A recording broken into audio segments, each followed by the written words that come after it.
श्री स्वामी समर्थ. नमस्कार सगळ्यांना. डेली रुटीनमध्ये खूप स्वागत आहे. तुम्हाला तर माहीत असेल मी माहेरी आली आहे सुट्टीसाठी. मग इथं माहेरच्या अंगणात आम्ही असं छोटीसं मम्मीनं गार्डन केलेलं आहे. इथं शोची झाडं लावली आहेत, ओव्याचं रोप आहे, त्यातच गुलाबाची कांडी खवली आहे. परवा पाऊस खूप चालू होता म्हणून पावसाळ्यात झाडं लावलीत ना लगेच जगून निघतात. इथं पुदिन्याचं आहे, मस्त छान टवटवीत पुदिना आला आहे. आणि इकडं ओव्याचं रोप आहे. भजी करताना ओव्याची पानं कट करून घातली, खूप छान भजी होतात. ही पिवळ्या चाईचं रोप आहे. आणि इकडं खूप असं सारं मिरच्याचं तरू टाकलं आहे तिनं शेतात लावण्यासाठी.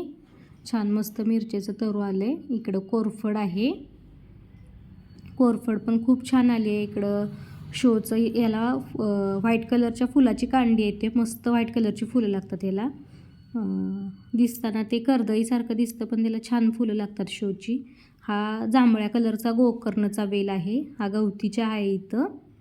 आणि इकडं तुळस आहे आमची, पण तुळशीला सगळं गोकर्णाच्या वेलानं हे केलं आहे.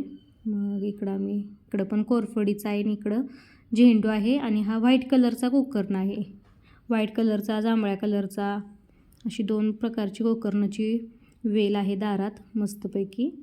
असं छोटंसं गार्डन केलं आहे तिनं घरापुढं मम्मीनं. हे माझं माहेरचं घर आहे छोटंसं. आणि इकडं जुनं घर आहे नवीन घराला लागूनच. इकडं मी 2 मिरच्यांची रोपं लावली, 2 कुंड्या रिकाम्या होत्या म्हणून. आणि हा 2 जुन्या घरात गेले तर दीदी आमची इडलीसाठी व डोश्यासाठी पीठ बारीक करत होती. व्हिडिओ आवडला तर नक्की लाईक, शेअर, सबस्क्राईब करा. Bye bye.